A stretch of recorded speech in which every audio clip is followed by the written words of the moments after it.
السلام علیکم ناظرین، ایف کے انفو ورلڈ میں خوش آمدید۔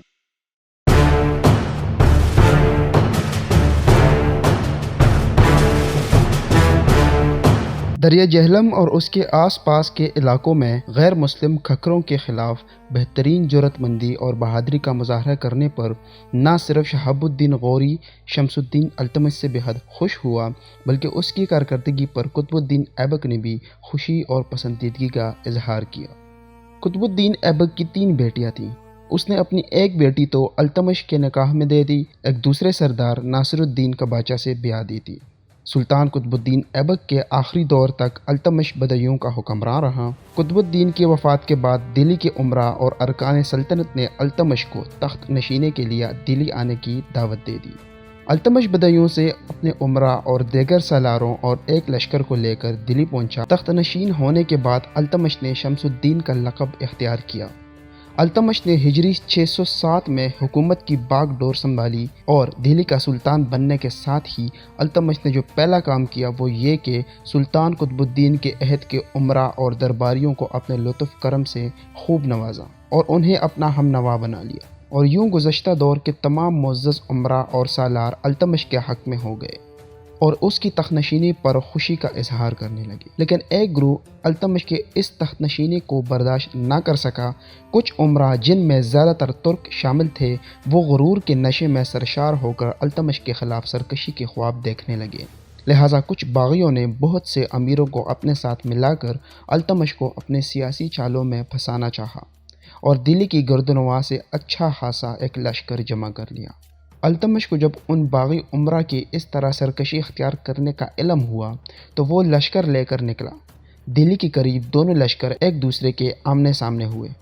کیونکہ التمش کی قسمت کا ستارہ اس وقت بلندی پر تھا، اس لیے اس کے ہاتھوں باغیوں کو بدترین شکست ہوئی اور باغیوں کے نامی گرامی سردار کو گرفتار کر لیا گیا۔ التمش نے سارے باغیوں کا جائزہ لیا، جنہوں نے اطاعت کی اور فرمانبرداری کا اظہار کیا انہیں معاف کر دیا گیا، اور وہ باغی جو سرکشی اور ہنگامہ آرائی پر ہی بضد رہے ان کا خاتمہ کر دیا گیا۔ اس طرح تخت نشین ہوتے ہی التمش کے خلاف جو بغاوتوں کا سلسلہ اٹھا تھا، التمش نے بڑی جرأت مندی اور دلیری سے کام لیتے ہوئے سختی کے ساتھ اسے کچل دیا۔ ان بغاوتوں کا خاتمہ کرنے کے بعد التمش نے جالور کے راجہ اڑیسہ کی طرف توجہ دی۔ جالور کا یہ مقام موجودہ اجمیر سے تقریباً 150 میل جنوب مغرب میں ہوا کرتا تھا۔ یہ راجہ سلطان قطب الدین ایبک کے دور میں خراج ادا کیا کرتا تھا، لیکن قطب الدین کے وفات کے بعد جب شمس الدین التمش تخت نشین ہوا تو اس نے خراج کی رقم دینا بند کر دی اور عجیب سے انداز میں پیش کرنے لگا۔ التمش نے اس کے پس پیش اور بہانہ سازی کے انداز سے جان لیا کہ وہ بغاوت اور سرکشی پر آمادہ ہونے والا ہے، لہٰذا اس نے دیر نہیں کی۔ التمش راجہ کی سرکوبی کے لیے لشکر لے کر نکلا۔ التمش نے بڑی طاقت اور قوت کے ساتھ جالور کے راجہ اڑیسہ پر حملہ کیا۔ یہ حملہ ایسا زوردار اور شدت کا تھا کہ جالور کا راجہ اڑیسہ التمش کا مقابلہ نہ کر سکا، شکست کھائی اور سلطان التمش سے وعدہ کیا کہ وہ آئندہ سلطان کا مطیع اور فرمان بردار بن کر رہے گا، اور سلطان قطب الدین ایبک کے دور میں جو اس پر خراج کی رقم مقرر کی گئی تھی اسے باقاعدہ سے ادا کرتا رہے گا۔ اس طرح جالور کے راجہ اڑیسہ سے خراج کی رقم لے کر التمش واپس دلی پہنچ گیا۔ اس فتح کے بعد التمش کو ایک بہت بڑی مہم کا سامنا کرنا پڑا اور اسے تاج الدین یلدرز کے خلاف معرکہ آرائی کرنا پڑی۔ اس کی تفصیل کچھ اس طرح ہے۔ قطب الدین ایبک اور سلطان التمش کی طرح تاج الدین یلدرز بھی سلطان شہاب الدین غوری کے غلاموں میں سے ایک تھا، اس لیے کہ سلطان شہاب الدین کو خداوند نے صرف ایک بیٹی دی تھی، اس کے گھر کوئی بیٹا پیدا نہ ہوا تھا، اس لیے اس کو ترکی غلام خریدنے اور انہیں بیٹوں کی طرح پالنے کا بہت بڑا شوق تھا۔ کہتے ہیں کہ ایک روز سلطان شہاب الدین غوری کے ایک منہ چھڑے امیر نے سلطان سے کہا تھا، کیا ہی اچھا ہوتا کہ خداوند تعالیٰ بادشاہ کو کوئی بیٹا بھی عطا کرتا تاکہ کسی ناگزیر واقعہ کے پیش آنے کے بعد اس کو تخت سلطنت کا وارث بنا دیا جاتا۔ کہتے ہیں یہ جملہ سن کر سلطان نے امیر کو جواب دیتے ہوئے کہا، عام طور پر بادشاہوں کے چند بیٹے ہوتے ہیں جو اپنے باپ کی وفات کے بعد حکومت کے وارث قرار پاتے ہیں، لیکن میرے کئی ہزار ایسے سعادت مند بیٹے موجود ہیں جو میرے بعد نظام حکومت اپنے ہاتھ میں لے کر ایک مدت تک میرے نام زندہ رکھیں گے۔ سلطان شہاب الدین کا اشارہ اپنے ہزاروں غلاموں کی طرف تھا، اور وہی ہوا جو سلطان شہاب الدین غوری نے کہا تھا۔ اس نیک دل سلطان کی زبان سے نکلا ہوا جملہ پورا ہوا، اور تاریخ اس امر کی شاہد ہے کہ شہاب الدین غوری کے پالے ہوئے غلاموں نے جس روب داب کے ساتھ ہندوستان پر حکومت کی، جس کی وجہ سے نہ صرف ان فرمانرواؤں کا بلکہ ان کے آقا شہاب الدین کا نام بھی حیات دوام حاصل کر گیا۔ سلطان شہاب الدین غوری کے انہی بیٹوں یعنی غلاموں میں سے ایک تاج الدین یلدرز بھی تھا۔ یلدرز جب بچہ تھا تو اسے شہاب الدین نے ایک سوداگر سے خریدا تھا۔ یلدرز کے کاموں اور اس کی وفاداری سے شہاب الدین یلدرز سے بے حد خوش تھا اور اس پر بڑا اعتماد اور بھروسہ کرتا تھا۔ یہ بھی کہا جاتا ہے کہ سلطان شہاب الدین کے غلاموں میں سے یلدرز کو ایک امتیازی مقام حاصل تھا۔ جب یلدرز جوان ہوا تو سلطان نے اس کے چہرے پر برتری اور حوصلہ مندی کے آثار نمایاں دیکھ کر اسے اپنے گرامی قدر امیروں کی جماعت میں داخل کر لیا اور کرمان کے علاقے میں اس کو جاگیر عطا کر دی۔ تاج الدین یلدرز کا قیام زیادہ تر کرمان میں اپنی جاگیر ہی میں رہتا تھا، اور جب کبھی سلطان شہاب الدین غوری ہندوستان پر حملے کرنے کے لیے کرمان کے راستے سے گزرتا تو یلدرز ہمیشہ سلطان شہاب الدین کی لشکر کی خاطر مدارت کرتا اور سلطان کی خدمت میں حاضر رہتا۔ ایسے موقعوں پر تاج الدین لشکر کے امراء اور سالاروں کو بھی خوب نوازتا تھا۔ تاج الدین یلدرز کی 2 بیٹیاں تھیں۔ سلطان شہاب الدین کے حکم سے اس نے ایک بیٹی کی شادی سلطان قطب الدین ایبک سے کر دی اور دوسری کی شادی اس نے ناصر الدین قباچہ سے کر دی تھی۔ ان بیٹیوں کے علاوہ خداوند نے تاج الدین یلدرز کو 2 بیٹے بھی عطا کیے تھے۔ ان بیٹوں میں سے ایک نے بچپن ہی میں وفات پائی اور اس کی وفات کا قصہ بھی بڑا عجیب اور دلچسپ ہے۔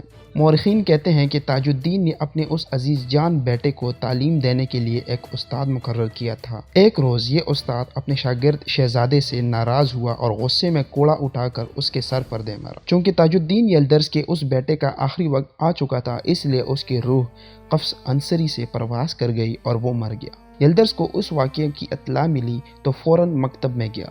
اس نے دیکھا کہ اس کے بیٹے کے استاد کی حالت بہت بری ہو رہی تھی اور وہ اپنی حرکت پر سخت نادم بھی تھا۔ یہ عالم دیکھ کر یلدرز نے اپنے بیٹے کے استاد سے کہا، اس سے پہلے کہ میرے بیٹے کی موت کی خبر اس کی ماں تک پہنچے، تم فوراً اس شہر سے نکل جاؤ اور کسی مقام پر رہائش اختیار کر لو، ورنہ تمہیں بھی اس جرم کی پاداش میں جان سے ہاتھ دھونا پڑے گا۔ استاد نے اس کی اس رحم دلی پر اس کا شکر ادا کیا اور اس کی ہدایت پر عمل کر کے کسی دور افتادہ کونے میں جا پڑا اور اپنی جان بچا لی۔ بہرحال تاج الدین یلدرز شہاب الدین غوری کے آخری زمانے میں کرمان میں تھا، اپنی اس خواہش کا اظہار کیا تھا کہ اس کے بعد تاج الدین یلدرز بھی اس کا جانشین ہو۔ حسن اتفاق سے وہی کچھ ہوا جو نیک دل فرمانرواں کے دل میں تھا۔ جب شہاب الدین کا انتقال ہوا تو ترکی امراء نے چاہا کہ سلطان شہاب الدین غوری کے بڑے بھائی سلطان غیاث الدین کے بیٹے سلطان محمود کو بلا کر شہاب الدین غوری کا جانشین بنا دیا جائے۔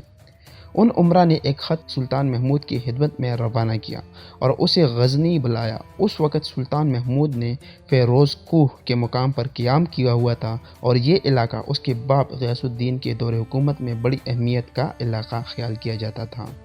جب امراء نے اسے غزنی بلایا تو اس نے لکھ بھیجا، مجھے اپنے آبائی وطن فیروز کوہ ساری دنیا سے پیارا اور عزیز ہے اور مجھے اس سے زیادہ بہتر کوئی اور جگہ نہیں، اس کو چھوڑ کر غزنی آنا پسند نہیں کرتا۔ اس کے علاوہ ان امراء کے خط کے جواب میں سلطان محمود نے یہ بھی لکھ بھیجا کہ میرے چچا سلطان شہاب الدین غوری کی وفات کے بعد تاج الدین یلدرز کو جانشین مقرر کر دیا جائے۔ اس طرح شہاب الدین کی خواہش پوری ہوئی اور شہاب الدین غوری کی وفات کے بعد غزنی کی حکومت تاج الدین یلدرز کے ہاتھ میں آ گئی۔ غزنی میں تحت نشین ہونے کے بعد تاج الدین یلدرز نے اپنی سلطنت کو وسیع کرنے کے لیے ارد گرد کے علاقوں کو بھی ہتھیانے کی کوشش کی۔ سب سے پہلے اس کی نظر ہندوستان پر پڑی۔ ہندوستان میں اب سلطان شہاب الدین غوری کے بعد اس کا وارث قطب الدین تھا، جو اب صرف قطب الدین نہیں بلکہ سلطان قطب الدین تھا۔ اپنی مملکت میں اضافہ کرنے کے لیے تاج الدین یلدرز سلطان قطب الدین ایبک کے دور میں غزنی سے ایک لشکر لے کر نکلا اور لاہور پر حملہ آور ہوا۔